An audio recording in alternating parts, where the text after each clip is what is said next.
547 አብርሃም ንጉሴ ይባላል። በአዲስ ከተማ ክፍለ ከተማ አቃቢ ሕግ ነኝ። በዚህም ፎካል ፐርሰን ሆኜ እየሰራሁ እገኛለሁ።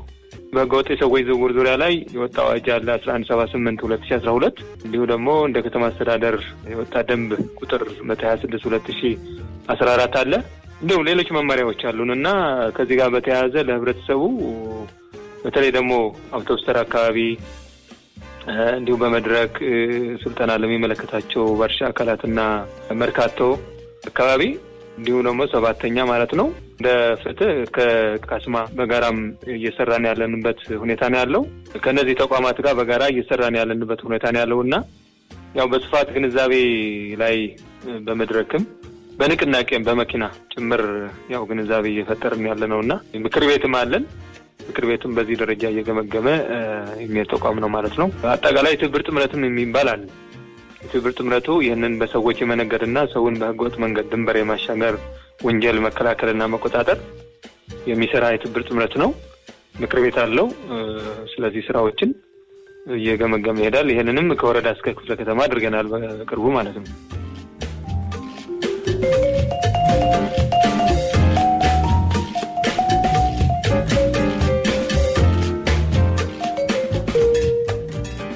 ከጸጥታ አካላት ጋር በጋራ ያው እንሰራለን። እንዲሁ አደረጃጀቶች አሉ ያው በጋራ ከኛ ጋር የሚሰሩ። ይሄንንም ተጠያቂ ከማድረግ አንፃር ወደ 10 የሚሆኑ ተጠርጣሪዎች በዚህ 10 ወር ውስጥ ተጠያቂ እንዲሆኑና በህግ ያው ክትትል እየተደረገባቸው ተከሰሱ ማለት ነው ያለበት ሁኔታ ነው ያለውና ያው እንደተባለው ችግሩ ውስብስብ ነው።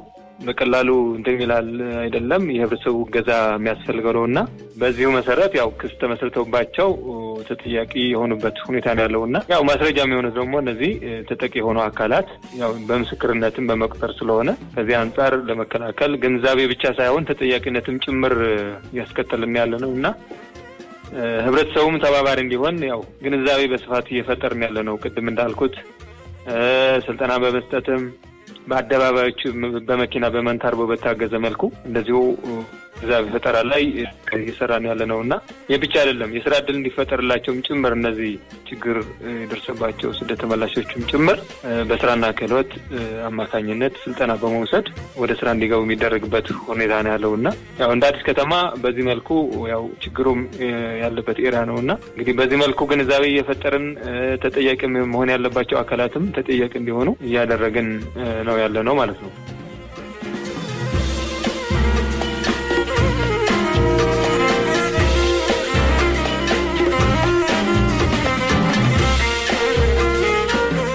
በግንዛቤ ላይ አሁን ለምሳሌ መድረኮች ሲኖሩ ካስማ ጠሩናል፣ እኛም እናሰለጥናለን። ያው እንግዲህ ፋይናንሻሊም እንዲሁ ደግሞ በግንዛቤ በተለይ መንግስት ብቻውን የሚፈታው ችግር አይደለም ይሄና እነዚህ መንግስታዊ ያልሆኑ ድርጅቶችም ተሳትፎ ወሳኝ ስለሆነ ከነሱ ጋርም ያው አብረን በጋራ ነው የምንሰራው።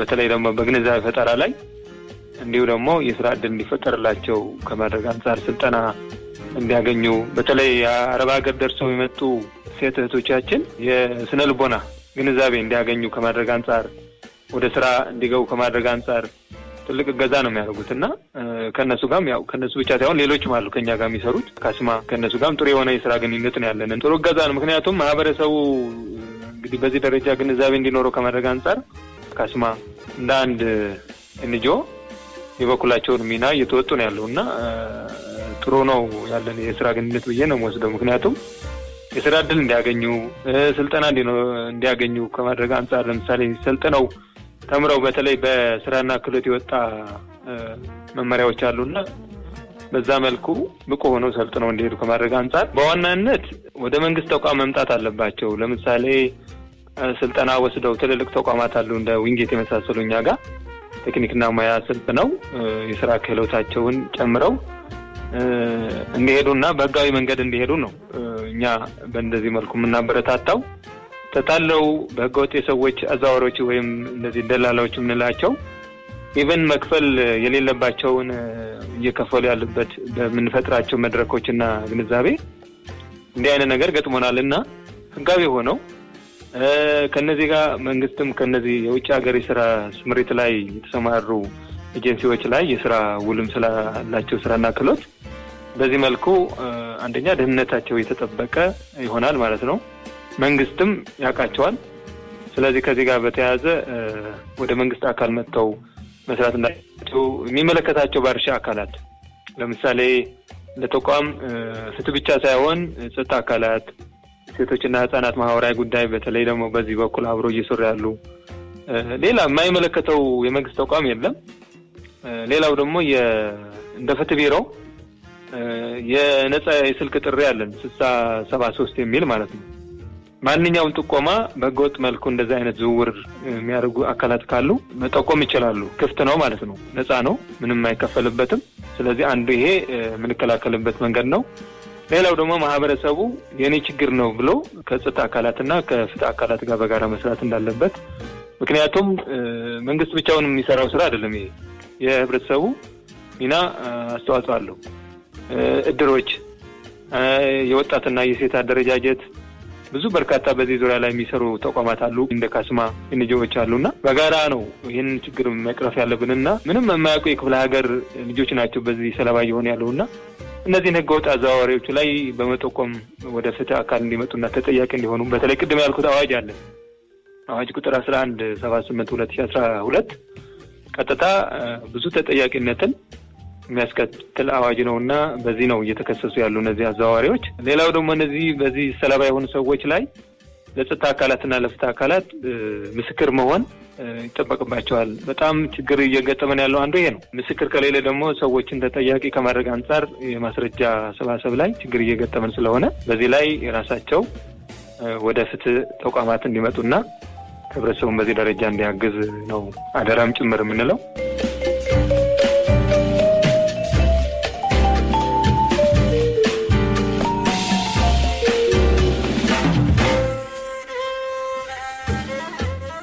አንደኛ እንደው እንደዚህ ህገወጥ ሰዎች አዛወሮች ያልነው የሆነች ልጅ ተሻለ ነገር ለምሳሌ ያረጉ ማማለል እንለዋለን። በእንደዛ አይነት መልኩ የሚሳተፉ አካላት ከቤት ተጠያቂነቱ ከቤተሰብ ይጀምራል። ባይዘው በአዋጅ መሰረት በእንደዛ አይነት ነገር ምንም ቅድመ ሁኔታ አያስፈልገውም። ስለዚህ አንደኛው ከተማ አስተዳደሩ ብቻ ሳይሆን ክልሎች ጋር በቅንጅት ይሰራል። በዋናነት የግንዛቤ ስራ ነው መሰራት ያለበት። ምክንያቱም ክፍለ ሀገር ላይ ያለው በዚህ ደረጃ እንደሚሰራው ላይሆን ይችላልና አንደኛው የቅንጅታዊ ወይ ስራ የምንሰራበት ሁኔታ አለ። በዚህ መልኩ በአገር ውስጥ መለወጥ እንደሚችሉና ስራ መስራት እንደሚችሉ በግንዛቤ ላይ ነው መሰራት ያለበት። እንዳልኩት ብዙ የቤተሰብ ችግር እንዲሁ ደግሞ ደህንነት ብለን ልናነሳ እንችላለን። ነገር ግን ያስተሳሰብ ችግርም እንዳለ ያው እኛ ብዙ በምንፈጥራቸው መድረኮችና ስልጠናዎች ላይ የገጠመ ነገር አለና እሱ ብቻ ሳይሆን ሁሉም በዚህ መልኩ መስራት አለበት ነው የምንለው። ገፊ ምክንያቶች የምንላቸው ደህንነት አንዱ ነገር ነው። ነገር ግን ያስተሳሰብን ችግር አለ። ምክንያቱም አቅም ያላቸው ገንዘብ ያላቸውም ጭምር ለነዚህ ህገወጥ ሰዎች አዘዋዋሪዎች ላይ ሰለባ የሆኑ ሰዎችም ስለገጠመን ስላሉ በዚህ ዙሪያ ላይ እንደ ካስማ የመሳሰሉና ሌሎች ድርጅቶች የህይወት ልምዳቸውንም እያስተላለፉ እንደተሞክሮም ጭምር ያቀረቡ ስልጠና እየሰጠንበት ሁኔታ አለና ይህንንም ህብረተሰቡ ያው ተረድቶ ወደ ትክክለኛ ህጋዊ መስመር ህጋዊ ጉዞ እንዲያደርጉም ጭምር ነው እንጠይቀው ማለት ነው።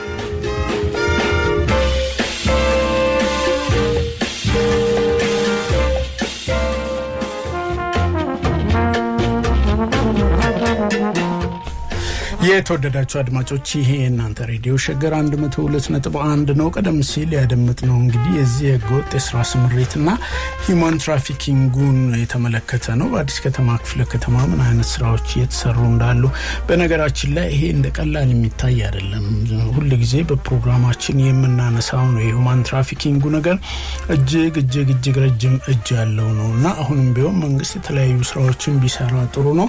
ከዚህ በተጨማሪ በሳውዲ አረቢያ እንግዲህ በቅርቡ የሞት ፍርድ የተላለፈባቸው ኢትዮጵያውያን አሉ። የነሱ ጉዳይንም ምን እንደደረሰ እየተጮኸ ነውና የኢትዮጵያ መንግስትም እሱን ሰምቶት በዲፕሎማሲያዊ መንገድ ቢያንስ ህይወታቸው የሚተርፍበት መንገድ እንዲመለከት እሱንም አንዳንድ መረጃዎችን እያሰባሰብኩ ነው። እሱን ይዘን ደግሞ እንመለሳለን። ምክንያቱም በጅዛን በኩል የሚደረገው በየመን በኩል ወደ ሳውዲ አረቢያ ድንበር በጅዛን ለመግባት የሚደረገው ሙከራ እለት በእለት ብዙ ኢትዮጵያውያን ህይወት እያሳጣ ነው። እዛ በቀጥታ የተላለፈው የሳውዲ ድንበር ጠባቂዎች ተኩሰው መግደል ህጋዊነት ነው። ስለዚህ የኢትዮጵያውያን ዜጎች በህገወጥ መንገድ የሚያደርጉትን ጉዞ ገታ አድርገው በህጋዊ መስመር ቢያንስ የት እንዳሉ ቢጮህ እንኳን የሚደርስላቸው መንግስትና ተቋም ያለበት አካሄድ ቢሄዱ መልካም ስለሆነ እሱን እንዲመለከቱት።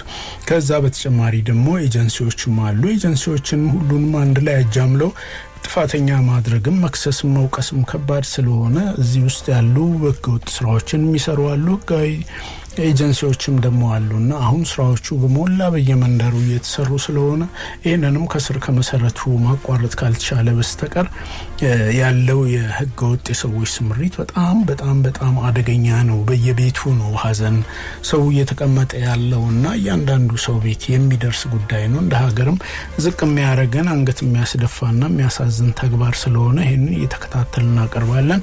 በተረፈ ግን ህብረተሰቡም ኃላፊነት አለበት። የዚህ ህገወጥ ሰዎች የስራ ስምሪትን በተመለከተ አጠራጣሪ ነገሮችን ሲያይ ነግበኔ በሚል ለመንግስት ማሳወቅና እንደዚህ አይነቱን ድርጊት መገታት አለበት። በዚህ ዙሪያ ደጋግመን እናነሳለን። አብራችሁን ስለነበራችሁ ለዛሬ ፕሮግራማችን እናመሰግናለን። ቀደም ብዬ ባነሳሁት በዚህ በኮሚሽኑ ጉዳይ ዙሪያም እንደዚሁ እንወያያለን። ሀሳብ አስተያየቶቻችሁን ስጡን፣ ደውሉልን። በድምጽም የተቀረጸ እንደዚሁ ሀሳብ አስተያየቶቻችሁን በነጻነት የምትናገሩበት መድረክ ስለሆነ ወደ ኋላ እንዳትሉ። የሀገራችሁ ጉዳይ ነው፣ የራሳችሁ ጉዳይ፣ የልጆቻችሁ ጉዳይ ነውና ቸል ማለት አያስፈልግም። ለዛሬ የነበረን የ547 ዝግጅት ይሄንን ይመስል ነበር። ከቴክኒሻናችን ይድነቃቸው አባተና ሄለን ድልነሳው ጋር በመሆን ለዛሬ ያልኩትን ይሄንን ይመስል ነበር።